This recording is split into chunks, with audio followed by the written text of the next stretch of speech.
Coucou tout le monde! Aujourd'hui, on revient pour une vidéo que vous attendiez depuis un moment, les conseils pour Lolita débutante. Voilà, donc j'ai reçu beaucoup de MP, ou que ce soit ou de mails, où vous me posez des questions, vous voulez commencer le Lolita, vous le commencez à peine, ou vous y avez essayé, et ça s'est mal passé, et vous avez envie d'y revenir, donc on va essayer de répondre globalement à la plupart des questions que tout le monde peut se poser. Et toi, si tu es nouveau, si tu passes sur cette chaîne et tu dis mais qu'est-ce que c'est, bah reste et découvre le milieu des Lolitas. Bon, on va faire une petite distinction entre les mineurs et les majeurs. Si vous êtes majeur, vous êtes grand, vous êtes libre de faire ce que vous voulez, donc le Lolita, ce ne sont que des vêtements, ça va pas vous manger. Mais je sais que tout le monde n'a pas la même expérience, ou des fois on peut être majeur et vivre quand même avec ses parents. Moi j'ai pas eu ce problème, ma mère elle kiffe, elle s'en fout, elle m'a toujours dit fais ce que tu veux, tant que tu te teins pas les cheveux en noir et que tu ressembles à une gothique dépressive, je m'en fous. Genre, ma mère, voilà. Le style émo, elle aime pas. Mais tout le reste, elle s'en fout. Mais toi par exemple? Oui, moi mes parents du coup ils étaient un peu moins cool, ils étaient pas trop pour, mais voilà, en négociant et du coup en ayant des styles, en commençant assez soft, commencez pas par le sweat OTT avec plein de trucs sur la tête et plein de nounours, ils vont avoir peur là vraiment. Mais enfin voilà, après on peut commencer voilà, avec une robe assez simple, petite blouse, quelques fleurs dans les cheveux. Et après voilà, après quand ça vous plaît, vous pouvez évoluer, acheter d'autres choses. Mais au début, on reste soft pour pas effrayer. Bon, en gros, si vous êtes majeur, voilà, il n'y a pas trop de soucis. Après, on va vous donner plein de conseils, mais n'ayez pas peur, il n'y a rien de grave. Si vous êtes mineur, c'est un petit peu plus compliqué, et ça, on va pas se le cacher. Vos parents veillent sur vous, et ce qui leur importe, c'est votre sécurité et votre bien-être. Donc, tous les parents ont des priorités dans l'éducation qui ne sont pas les mêmes. Il y a des parents qui s'en foutent complètement de votre look vestimentaire, d'autres qui s'inquiètent. Donc là, ça va vraiment être à vous d'ajuster en fonction de vos parents et de ce qu'ils estiment être important pour votre éducation. Donc avant de demander quoi que ce soit, papa, maman, achète-moi une robe. Alors déjà, vous allez faire en sorte, pendant un mois, d'être irréprochable. Genre, on vide le lave-vaisselle, on met la table, on ne bronche pas. Quand maman dit à table, on descend genre tout de suite. On fait une petite surprise à maman, genre on fait un petit repassage mercredi après-midi alors qu'elle est fatiguée, comme ça quand elle rentre on fait « Eh maman t'as vu, j'ai fait le repassage !» Vous faites un effort, vous essayez de montrer que... Voilà. Bon en général... Voilà, avec les bonnes notes on peut négocier plein de trucs. Voilà. Donc après, quand vous avez bien mis en place ce règne de confiance avec les parents, là vous pouvez demander « Papa, maman, est-ce que vous pouvez m'acheter une robe ?» Et voilà, je vous conseille de commencer léger. Je vais vous donner plein de sites où on peut trouver des robes à moins de 50 €, je vous promets, ça existe. Commencez soft, hein. Évitez peut-être tout de suite la version multi-poney, cupcake, double gothique, recouvert de mascarpone, quoi, parce que les parents vont peut-être un peu flipper. Mais voilà, demandez une première robe dans quelque chose qui coûte moins de 50 €, que ce soit pas trop effrayant. Sinon, Kali, elle a la deuxième astuce. Les grands-mères. Si les parents ils sont pas chauds, vous allez voir Manu. Oui, en général, moi je sais que la mienne, du coup, bon, en plus j'ai toujours été attirée par le classical. Donc le classical, voilà, ça fait très Marie-Antoinette, etc. La première fois que ma grand-mère m'a vue avec un bloomer, elle était folle.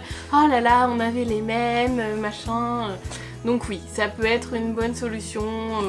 Mamie, du coup, pour mon anniversaire, du coup, est-ce que tu veux m'acheter une robe ou quoi, voilà. Le premier conseil, ne soyez pas trop violent avec votre famille, allez-y doucement.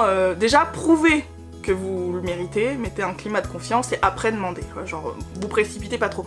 Je vous dis ça, mais moi, à 12 ans, je serais arrivée en hurlant avec un gothique Lolita Bible dans ma mère, t'as fait ça! Voilà, donc ne le faites pas, mais je sais que ça va être difficile pour certains. Autre question très importante, comment quand on a un tout petit budget commencer le Lolita? Ne paniquez pas. Le mythe que le Lolita c'est hors de prix, genre il faut avoir du pace et tout, c'est un peu faux quand même. C'est complètement faux, c'est-à-dire que c'est un peu un style que s'est donné le Lolita pendant des années, ouais il faut des marques, c'est inaccessible, blablabla. Ouais, c'est faux. Mais c'est faux, il y a un truc de dingue. C'est comme si vous disiez, ah ouais non mais pour être punk il faut de l'argent, les marques de punk ça coûte trop cher.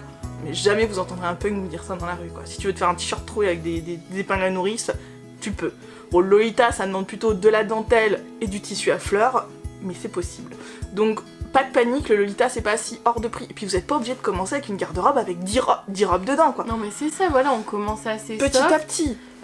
Du coup, même nous, nos blouses, vous pouvez trouver des blouses très bien, un peu dans ce style-là, un peu mousseline à H&M, plein de petites dentelles, c'est à la mode.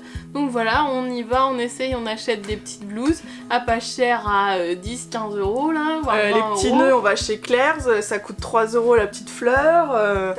Je sais qu'il y a une période dans la communauté où il y a eu vachement des rapports de force sur ce genre de débat, mais vraiment, je vous promets, aujourd'hui, c'est fini quoi. L'important, c'est juste de bien coordonner. Après, C'est on ça. s'en fout des marques, mais il C'est faut ça. juste, voilà, avoir, Faut que ce soit joli, c'est tout. que ce soit joli. Je sais que c'était vraiment pas le discours il y a une dizaine d'années. Si vous trouvez des vidéos YouTube qui datent de 4 ou 5 ans, il y avait encore un peu ce côté tu dois pas montrer tes épaules, tu dois pas montrer tes genoux, tu dois te comporter d'une certaine façon, etc.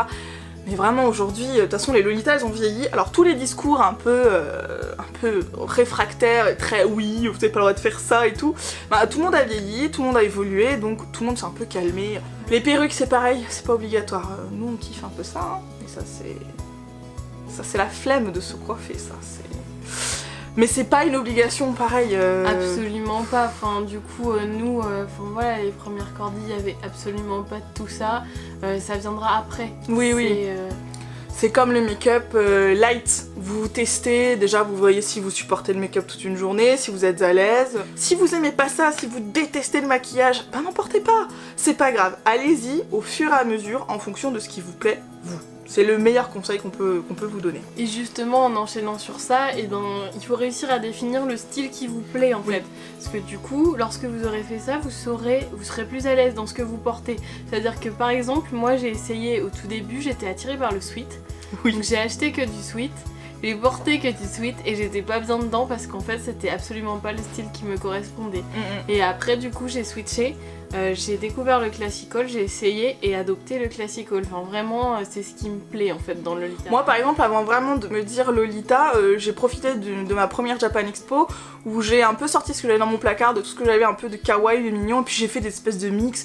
J'ai testé des trucs, j'ai mélangé une robe pin-up avec un jupon, puis j'avais acheté une petite jupe chez Bodyline avec un print Alice. J'ai fait des tentatives, j'ai fait des essais, mais pour voir si ça me plaisait, pour voir si j'étais à l'aise, et seulement après j'ai vraiment investi dans une jolie robe, et au bout d'un an j'ai acheté ma première Angelique Pretty.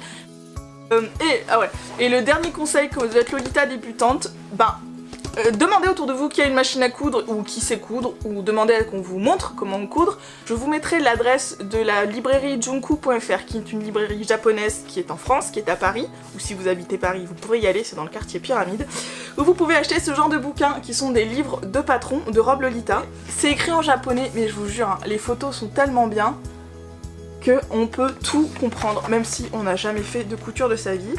Bah écoutez, si vous avez d'autres questions, vous nous les posez en commentaire. Vraiment, on répondra, vous savez qu'on répond toujours à vos commentaires, on les lit tous, et on finit par faire les vidéos que vous nous oui, demandez. voilà, ça prend un peu de temps, le temps qu'on ait le temps d'être ensemble, etc. Mais tous vos commentaires sont lus, sont pris en compte, donc allez-y, on sera un plaisir de vous répondre et de vous aider. On vous fait des gros bisous. Bye bye, ciao tout le monde.